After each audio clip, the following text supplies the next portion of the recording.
the lead architects of the GDP in the 1930s, developed it, he said to the US Senate that it shouldn't be used as a measure of social progress. And yet that's exactly what we do.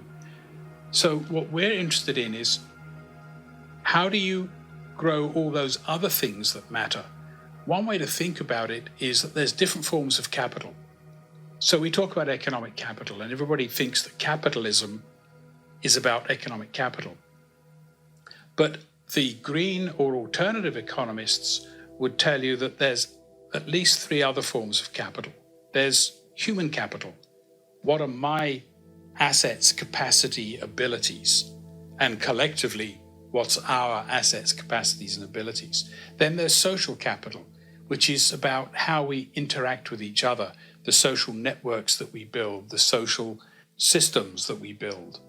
And then there's natural capital, which is nature, the resources, the way our ecosystems function.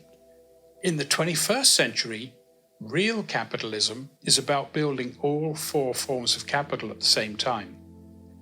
And we have a rather distorted version of capital that says that we're only going to grow economic capital, that's all that matters.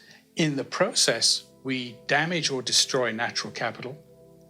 We damage or destroy social capital. When you look at what's happened to the outsourcing of jobs, to the destruction of businesses, to the destruction of communities in the pursuit of economic capital, and then we harm individuals because we're harming human capital when we destroy social capital or natural capital. So we're growing one form of capital at the expense of the others.